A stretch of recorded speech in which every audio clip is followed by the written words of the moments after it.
Hey everybody, it's Dr. Andy here from Pell Chiropractic. Last week on Friday we did a video about sleep and how it affects your immune system and just kind of overall wellness and that kind of thing. And I told you I would give you some tips and that kind of stuff this week about sleep and how to get better sleep and all that kind of stuff. So, tip number one, starting today, is probably the most, it's not probably the most common question, it is the most common question that we get in the office regarding sleep, and that is, well, what's the best position for me to sleep in? And while that's, can be variable for different people for different reasons, the most commonly thought of kind of best position to sleep in, according to research, is sleeping on your side with your head supported, your shoulders kind of centered, and a pillow between your legs, between your knees.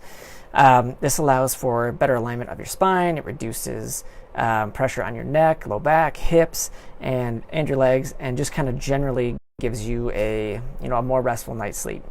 So again, as I mentioned last time, sleeping is a time where your body can really maximize rest and recovery. So not only does a lack of sleep cause things like just general grogginess and that kind of thing the next day, but chronic sleep issues often leads to things like depression, insomnia, obviously lower immune function, again, is what we talked about last Friday. So, it can even make just kind of your general aches and pains seem worse than they actually are. So if you've ever woken up with a crick in your neck or that kind of thing, that it can be, a really taxing thing to have slept in an awkward sleep position the night before.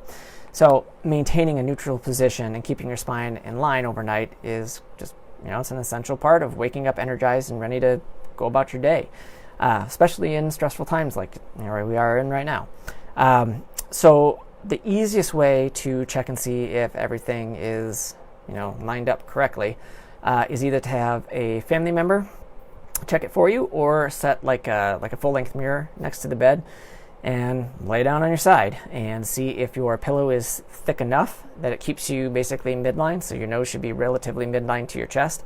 If the pillow is way too thin, you end up like this. Assuming I'm laying on my left side, if the pillow is way too thin, you end up all crunked up like this, and your arm under your head or something like that. That ends up putting a lot of stress there. Or if the pillow is way too thick, you do the opposite and it pushes you way up. So neither one of those are great. So again, you want a pillow that's thick enough that it keeps you close to midline. And your nose should also line up basically relative to your belly button. If those are the case, then you're in a good position. So throw a pillow between your knees and head off to bed.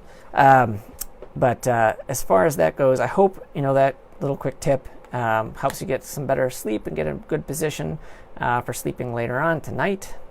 The rest of this, the rest of your life, really, I guess. But especially during this stressful time, it's important to get really good sleep because, again, it does affect your immune system and just overall wellness. So with that, I will say good night, and hope you guys all have a great night and a good start to the week. And we will talk to you in the next video. So take it easy, everybody. Good night.